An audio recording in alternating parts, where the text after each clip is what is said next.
Deby. Today we are going to talk about a very serious matter as the African community. What happens if a country stops choosing its leader and power starts staying in one family? In Africa today, two countries raise a serious question. Is leaders becoming a family inheritance? One has already done it. The other might be heading there. This is the story of Uganda versus Chad in terms of political transition and the rise of their political dynasties. What do I mean by this? If you are new in this channel we break down African politics, power and development. No emotion, just reality. Today we compare two nations, Uganda and Chad, both led by long-serving presidents, both with powerful sons, but only one has crossed the line, that is Chad. We are going to explain 4 different sections for you to understand as someone in Africa. Section 1 is Chad has crossed the line. The president of Chad, Idris Deby, has ruled Chad for over 30 years. Yeah, he has ruled Chad for over 30 years with a strong military grid. Then in 2021, everything changed. The guy died suddenly on a battlefield. Now normally, a constitution should guide what should happen next as a country. When the country lost the president, then what happened next? But that didn't happen. The constitution never did anything. Instead, the military who are in charge, they stepped in and handed power directly to his son. They handed power directly to him. No election, no civilian transition, just a father to son takeover. A military council was formed, led by the son. This wasn't democracy. This looked like monarchy. This looked like monarchy in modern republic. Then we have section 2.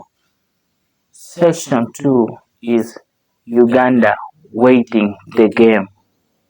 Now let's come to Uganda.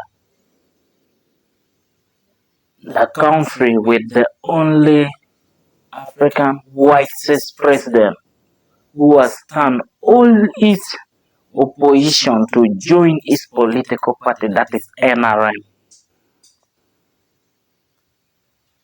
This is the only man who creates drama in his country overnight, and everyone gets used to the drama, though it's serious, horror and serious drama. And in Uganda is described as a country where you're serious alone. If you see someone is serious, you're serious alone, not that everyone is serious. So, Yoweri Museveni has been in power since 1986. That's nearly 40 years. Over time, one name has been coming. That is his son, Muhoozi Kainerugaba, a top military official with a powerful military figure and someone who has openly told the citizen of Uganda that one time is going to be the president of Uganda. Not just one, but several times. So, but here's the key difference and between Chad and Uganda. There has been no official handover of power yet in Uganda. Uganda still hold election, though still the critics gave questions if the election is well handled. Then Museveni is still the one running. He's still the president of the country so far.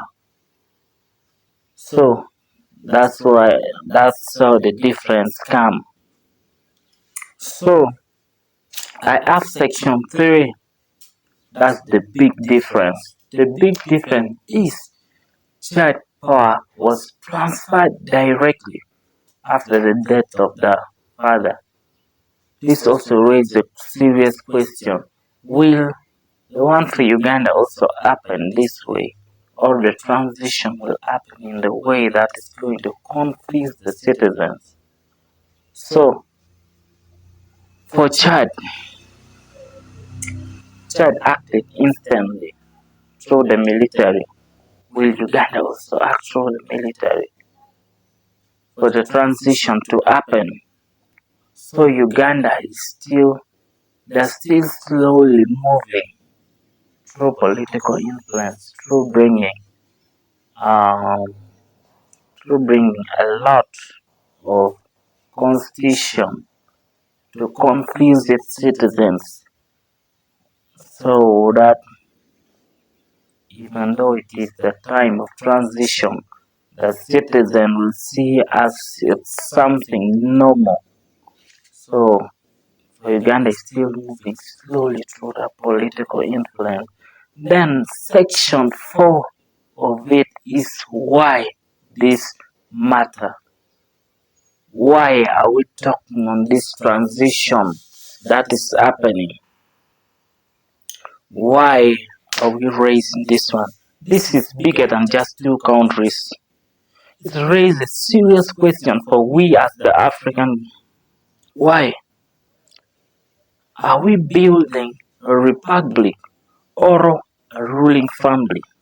This is a serious question that it raises. Are we building a republic or are we building a ruling family?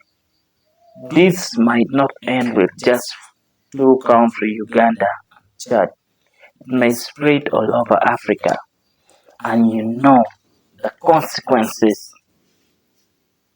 Because when power moves from father to the son, then institutions become weaker. We have weaker institutions in Africa.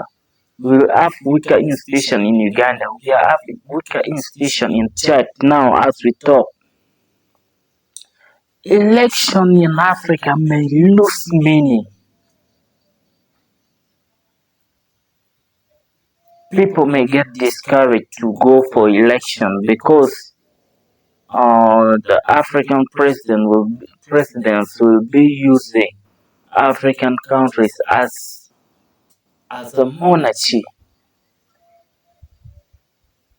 So this will be very painful for we as the African community. It's not just Uganda and Chad.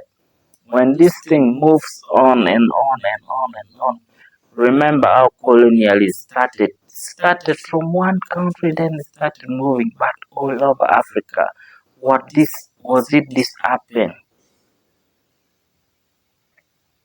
Leadership will becomes predictable but not accountable. Leadership in Africa. Yeah, it is going to affect we as the African community seriously, and can affect development of Africa, can affect investment and the future of the young Africans who are determined to lead Africa, who are aspiring to be presidents to change Africa in different direction. But this thing, when it began to manipulate among the African presidents, then this is going to be a very bad thing for we as the Africans. So the question is yours. Yeah, the question is now yours. Is Uganda heading through the same direction, or Uganda will take a different path? The question is yours now. Yeah, drop your thoughts in the comment section. And if you want more deep breakdown like this, subscribe to the channel, because Africa is still telling its story. This is Kitna TV. Bye bye.